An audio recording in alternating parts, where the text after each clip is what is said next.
First contact with the void.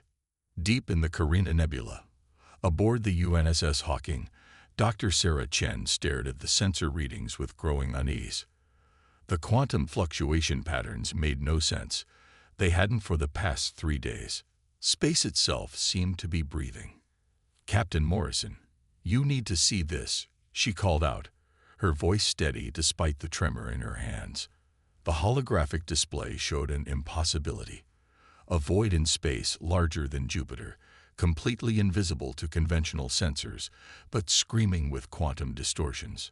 Captain James Morrison crossed the bridge in 4 long strides, his weathered face illuminated by the soft blue glow of the instruments. 20 years of deep space exploration hadn't prepared him for this. "Talk to me, Doctor. What are we looking at?" "It's negative space, Captain. Not just an absence of matter, but an absence of space-time itself. The readings suggest it's growing." The bridge fell silent. The Hawking's mission to map quantum anomalies in the outer rim had just become something else entirely. "Incoming transmission from the Arcturus station," announced Lieutenant Rodriguez, her fingers dancing across the neural interface. "They're picking up similar readings across 12 different sectors." Morrison's jaw tightened. "Put it on the main screen." The holographic display shifted, showing a 3-dimensional map of known space. 12 red dots pulsed in perfect synchronization, forming a pattern that couldn't be coincidental. The void they'd discovered was just one node in a vast network. "It's like a constellation," whispered Dr. Chen. "But instead of stars, we're looking at holes in reality." The ship's AI, interrupted with its characteristic calm. "Analysis complete. Pattern matching suggests these anomalies are not random formations. They appear to be pressure points against the fabric of space-time, consistent with the theory of cosmic acupuncture proposed by Dr. Lakshmi in 2218. Morrison had read about Lakshmi's theory, the controversial idea that space itself could be manipulated like a vast membrane. But that was supposed to be theoretical, not something you'd find in the wild. "There's something else," ARIA continued. "The quantum signatures suggest these points are moving. Not through space, but with it, like muscle fibers contracting." Dr. Chen's eyes widened, or like something breathing. The realization hit Morrison like a physical blow. They weren't looking at separate anomalies. They were looking at parts of a single entity, something so vast it used galaxies as waypoints. "Send a probe," he ordered. "Full quantum scanner package. Let's see what's really out there." The probe launched silently into the void, its advanced sensors probing the darkness. For several tense minutes, data streamed back in an incomprehensible torrent. Dr. Chen worked furiously to make sense of it, her augmented reality interface filling with complex equations. "Captain," she said finally, her voice barely a whisper, "we're detecting organic material. Impossible amounts of it. The void isn't empty. It's camouflage. We're looking at some kind of living entity." The probe's visual feed suddenly activated, penetrating the quantum camouflage. The image it revealed caused several crew members to step back involuntarily. A massive eye, larger than Earth's moon, stared back at them through the darkness. "Holy shit," breathed Lieutenant Rodriguez. "It's alive." Morrison activated the ship-wide comm. "All hands, battle stations. This is not a drill." He turned to Dr. Chen. "Doctor, I need options. What are we dealing with?" "Based on the scale and the quantum manipulation capabilities, we're looking at something that shouldn't exist. A creature that's evolved beyond normal space-time constraints. The legends of space-born Leviathans, they weren't myths. They were warnings." The eye blinked. Across 12 sectors of space, the quantum distortions intensified. The creature was awakening from what must have been an eons-long slumber, and humanity had just become its alarm clock. "Send an emergency broadcast to Earth Command," Morrison ordered. "Priority Ultra, full encryption. Tell them," he paused, choosing his words carefully, "tell them we found something that was meant to stay hidden, and it's waking up." As the message transmitted, Dr. Chen's instruments detected something else. Ancient energy signatures, barely readable through the quantum noise. "Captain, there are artificial structures out there, embedded in the creatures. Well, I guess we could call it its skin. They're millions of years old. We weren't the first to find it," Morrison realized. "But maybe we'll be the first to survive it." The Hawking sensors began picking up movements from the other nodes. Whatever this entity was, it was beginning to stir. Humanity had just made first contact with something that defied comprehension, and they had no way of knowing if they were ready for what would come next. As they watched, a pattern of lights began to pulse across the creature's surface. Not natural bioluminescence, but something artificial. Someone had left a message written across the body of a being the size of a solar system. "Can you decode it?" Morrison asked. Dr. Chen shook her head. "The language is unlike anything we've ever seen. But one thing's clear. Whoever left these markers, they wanted them to be found. They were leaving a warning, or instructions." The creature's eye focused on the Hawking. And for a moment, every crew member felt the weight of eons pressing against their minds. They weren't just being observed. They were being judged. "All hands," Morrison announced, his voice firm despite the unprecedented situation. "We've just become part of something bigger than ourselves.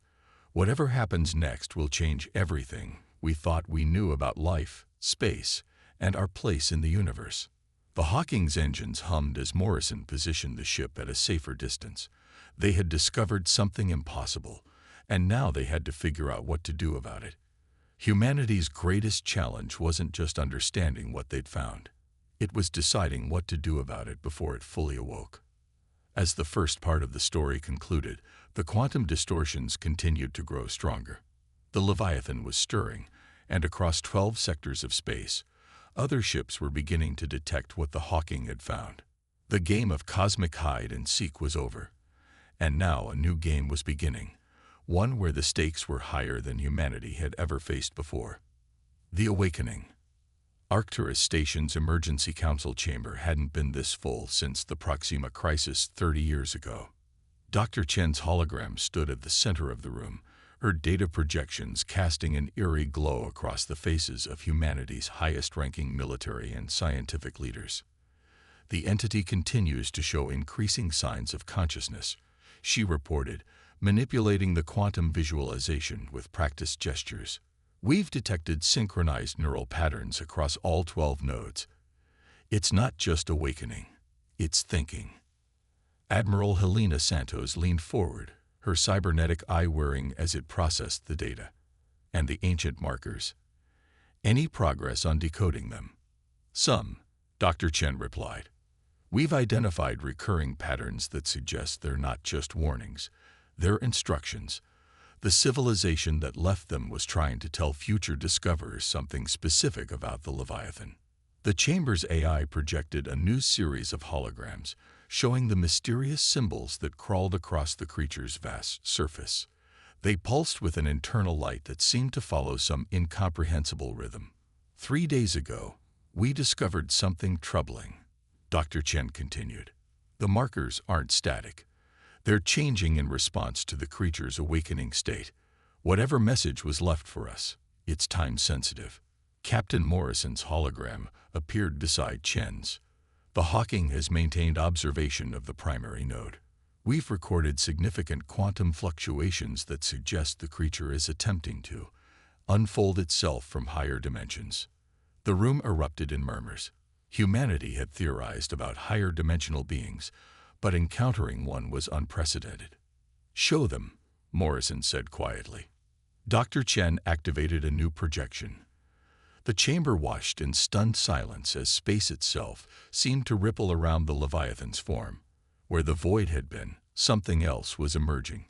Vast structures of crystalline tissue that seemed to ignore the normal rules of physics. "What we're seeing," Chen explained, "is only a fraction of its true form. The Leviathan exists primarily in dimensions we can't perceive.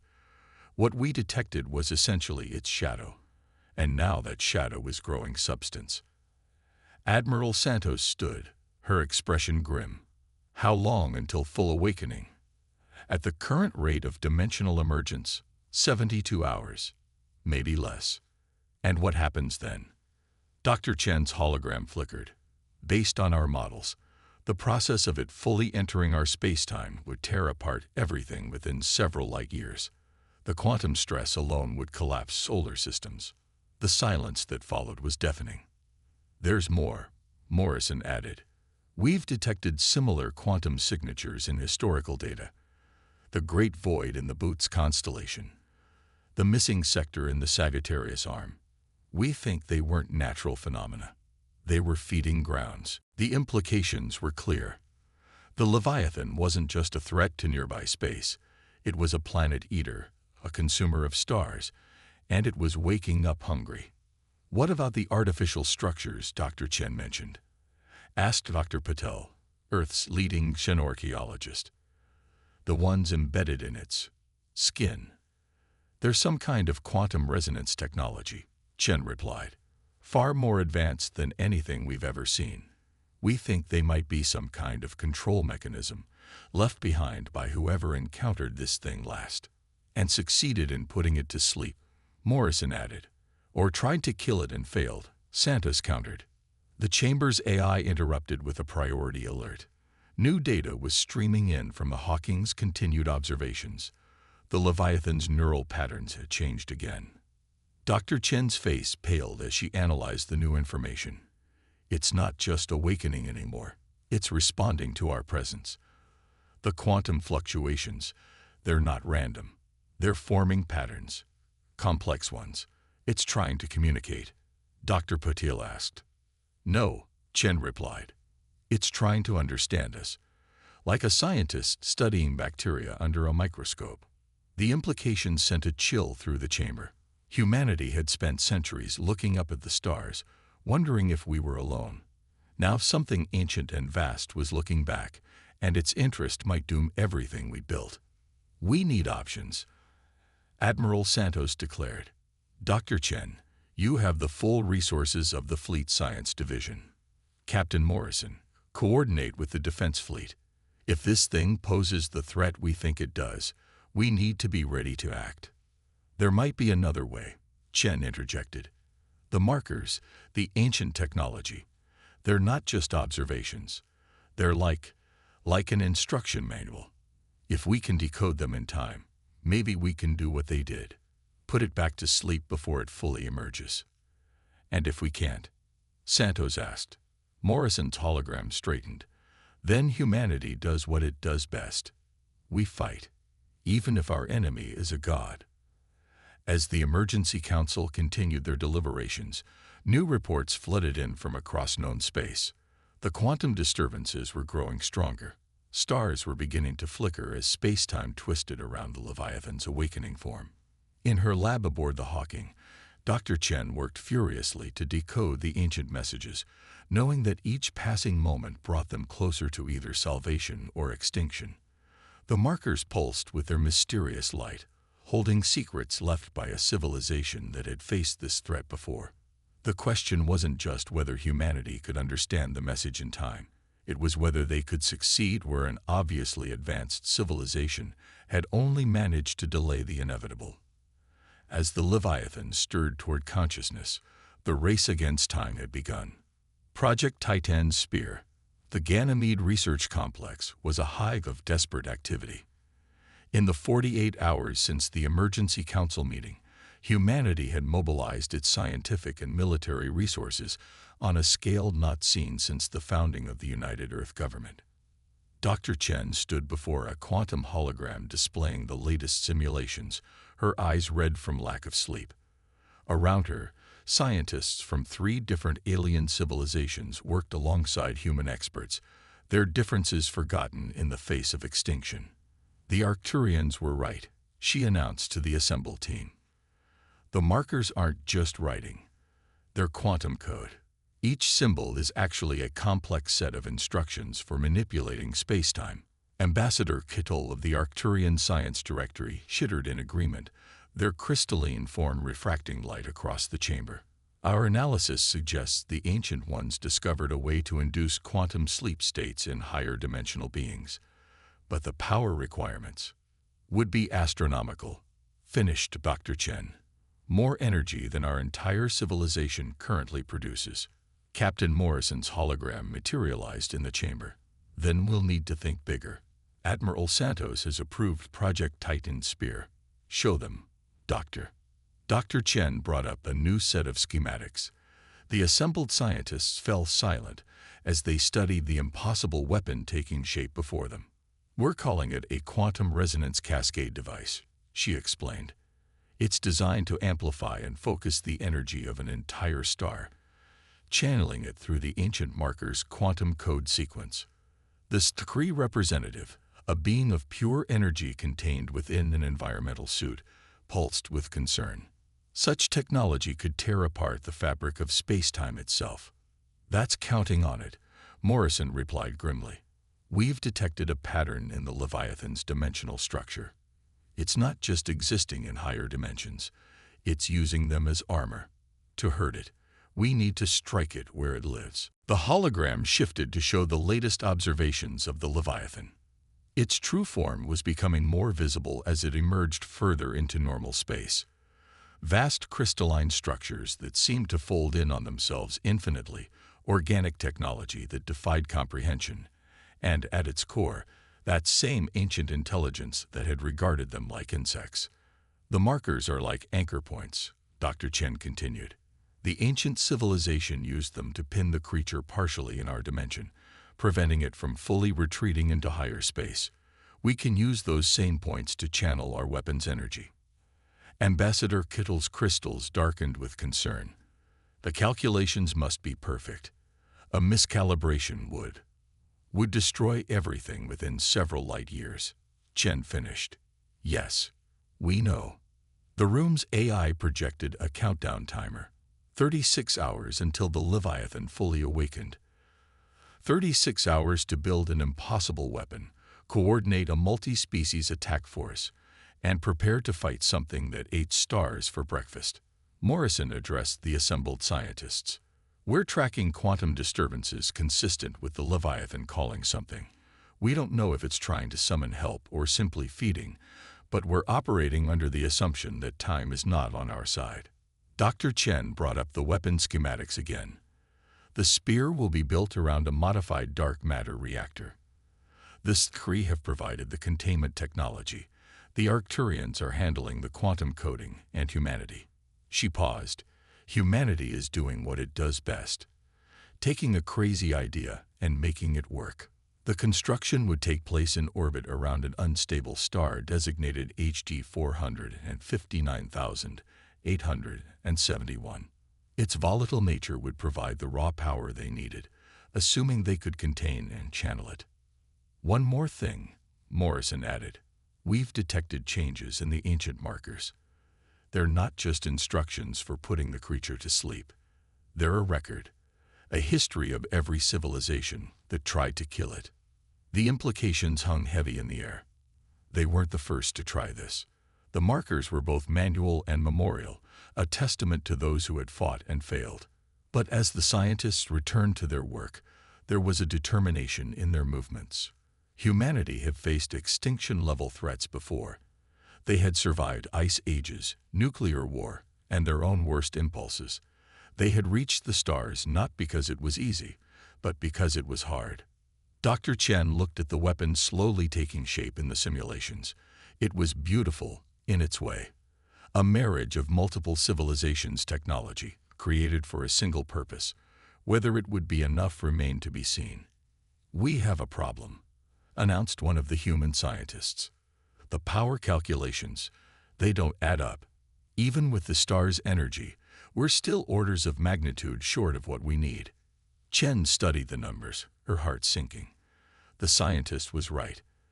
They had the theory, they had the technology, but they didn't have the power. Unless. The markers, she whispered. They're not just code. They're power cells. The ancient civilization didn't just leave us instructions. They left us their weapon. We just need to figure out how to turn it on. Morrison's hologram flickered. How long? To decode millions of years-old alien technology that manipulates higher dimensions, while a cosmic horror the size of Jupiter tries to wake up and eat us. Chen managed a grim smile. I'll need about 35 hours. You have 34, Morrison replied. Make them count. As the teams redoubled their efforts, the Leviathan continued its slow awakening. Project Titan's spear was humanity's best hope, perhaps its only hope. But as they worked, none of them could shake the feeling that they were being watched, studied, measured. The question wasn't just whether they could build the weapon in time. It was whether the Leviathan was letting them try because it was afraid of them, or because it was curious to see what they would do before it consumed them all. The battle beyond space. All ships, battle formations. Admiral Santos's voice cut through the quantum comm channels. Humanity hasn't come this far to die quietly. Let's show this thing what we're made of. The combined fleet of human, Arcturian, and Kree vessels moved into position around HD 459,871. At their center, Project Titan's spear, a massive construct of dark matter containment fields and quantum resonators, hummed with the power of a dying star. Aboard the Hawking, Dr. Chen made the final adjustments to the weapon's targeting systems. The ancient markers across the Leviathan's vast form glowed with increasing intensity, their power cells slowly awakening after millions of years of dormancy. Energy levels at 87% and climbing, she reported. The markers are responding to the quantum signature. Whatever the ancients built this thing to do, it remembers. Captain Morrison stood at his command station, watching as the Leviathan's true form continued to emerge into normal space. Its crystalline structures now filled half the visible sky, twisting in ways that hurt the human mind to observe. Multiple quantum fluctuations detected, Araya announced. The entity is accelerating its emergence process. It knows what we're planning. Across the fleet, sensor operators reported similar readings. The Leviathan wasn't just awakening anymore. It was rushing toward consciousness, like a drowning person fighting to reach the surface. Time to full emergence, Santos demanded. 17 minutes, Chen replied. We're not going to make it. The weapon needs at least 25 minutes to reach full power. Morrison's jaw tightened. Then we buy you time. All combat vessels, engage defense pattern Delta. Containment ships, maintain the quantum barrier. We hold this line. The fleet move is one, hundreds of ships coordinating their actions with precision born of desperate practice. Energy weapons and quantum torpedoes struck the Leviathan's emerging form, trying to slow its advance. The creature's response was immediate and devastating. Space itself twisted around its crystalline appendages, crushing dozens of ships instantly. Others simply vanished, pulled into higher dimensions never to be seen again. Keep firing, Santos ordered. Every second counts. The Arcturian vessels deployed their crystal matrices, creating a lattice of quantum-stabilized space around the battlefield.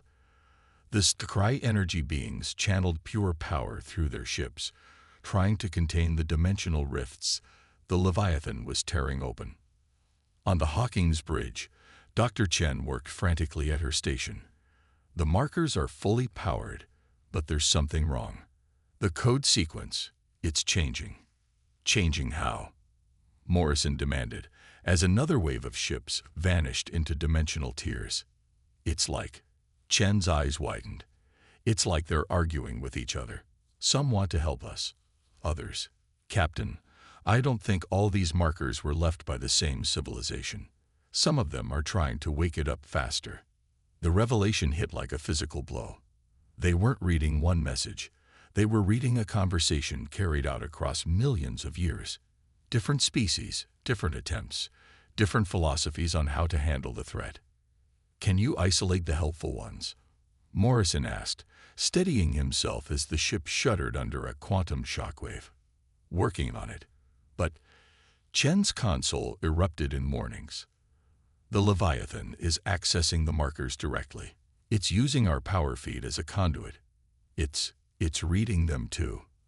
Across the battlefield, the creature's massive eye focused on the fleet. There was intelligence there now, and recognition. It understood what they were trying to do because it had seen it before. Energy spike. Araya warned. Massive dimensional distortion forming. All ships, evasive action. Santos ordered, but it was too late. Reality buckled as the Leviathan exercised its full power for the first time in millions of years.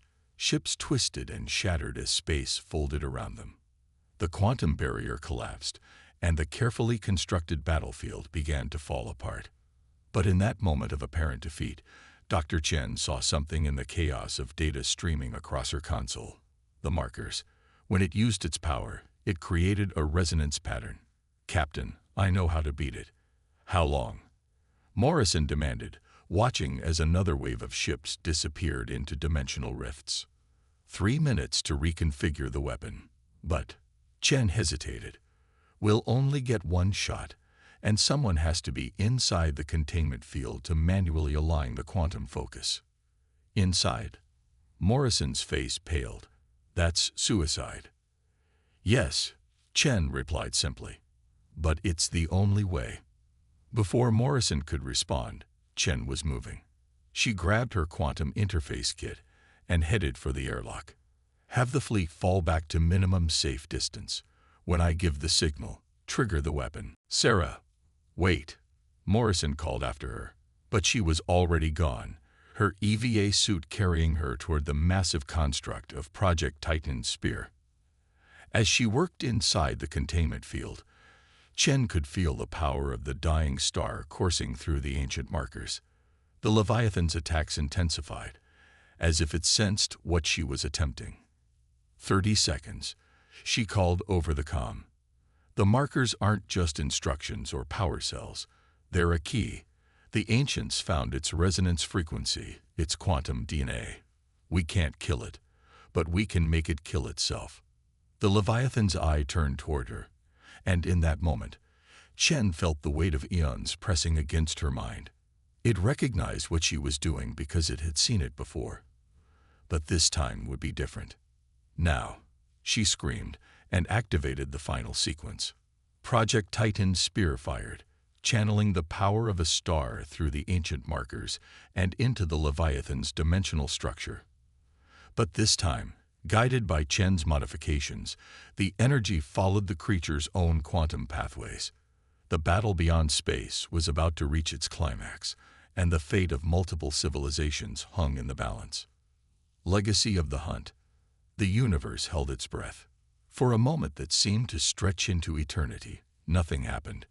Then reality itself began to scream. The Leviathan's crystalline form blazed with impossible light as its own quantum resonance was turned against it.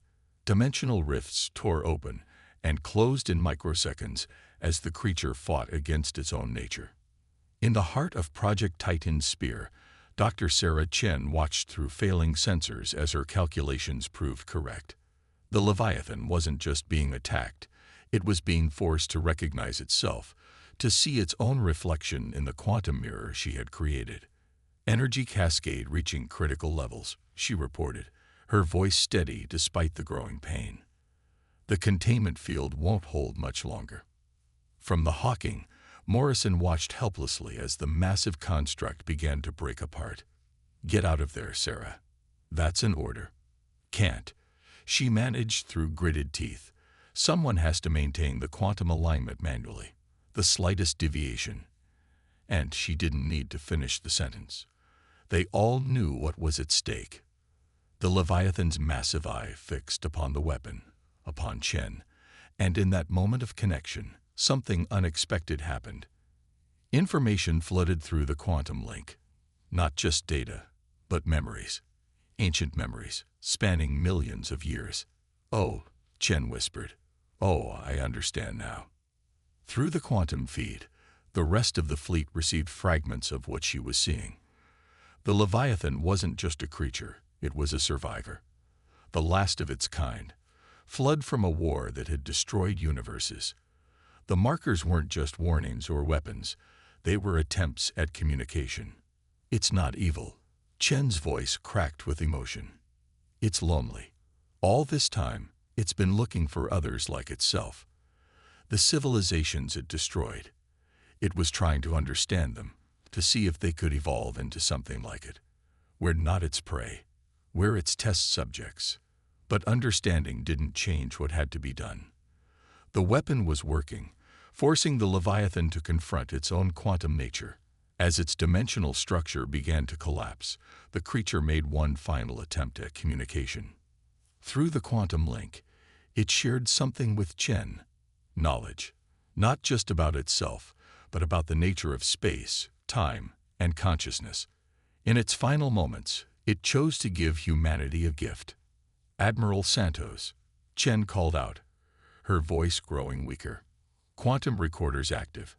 I'm transmitting everything. Make it count. The Leviathan's form began to fold in on itself, its vast consciousness compressed by the weapon's quantum feedback loop. But as it died, it left one final message, not in any language, but in pure mathematical truth inscribed into the fabric of space-time itself. Message decoded, Araya announced, as Chen's vital signs flatlined. Translating. The fleet watched in awe as the Leviathan collapsed into a singularity, taking Project Titan's spear and Dr. Sarah Chen with it. In its wake, it left a message that would change humanity forever.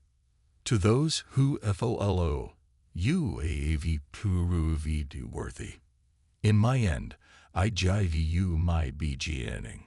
Use it wisely. You are not alone in the higher spaces. The quantum data Chen had transmitted contained secrets that would advance human understanding by centuries, possibly millennia. The Leviathan's gift was nothing less than a roadmap to ascending beyond normal spacetime. In the aftermath, as the fleet regrouped and began to process what had happened, Captain Morrison stood on the Hawking's observation deck, staring at the point where the Leviathan had been. We did it, Admiral Santos' hologram said softly. But the cost? Sarah knew, Morrison replied. She understood at the end. This wasn't about destroying a monster. It was about passing a test. The Arcturian and Skri ships began their journey home, but the alliance forged in the face of extinction remained. Humanity had proven itself not just to the Leviathan, but to the galactic community. In the years that followed, research teams would spend decades decoding the vast repository of knowledge the Leviathan had shared. The message it left became known as the Ascension Theorem, a mathematical proof that consciousness could evolve beyond the boundaries of traditional spacetime. But there was something else, something only Morrison knew. In Chen's final transmission, there had been a personal message. It's not the end, Captain. It's just a different kind of beginning. Look for us in the higher spaces. The quantum anomalies that had marked the Leviathan's presence never fully disappeared. Sometimes, on the edges of known space, ships would detect familiar patterns in the quantum foam, like footprints left in higher dimensions, marking a path for those brave or brilliant enough to follow. Humanity had faced its greatest challenge and emerged transformed. They had killed a god, but in doing so, they had inherited its legacy. The stars were no longer the limit. The higher dimensions beckoned, and humanity was ready to answer the call. As for Dr. Sarah Chen, stories began to circulate among deep space crews, tales of quantum anomalies that seemed to help lost ships find their way home, of impossible calculations that solved themselves in ships' computers, of a presence in the higher dimensions that watched over humanity's first stumbling steps toward ascension. The Leviathan was gone, but its story wasn't over. It had become part of humanity's story, a reminder that in the vast, dark spaces between the stars, the greatest discoveries often come disguised as our greatest fears. The hunt was over.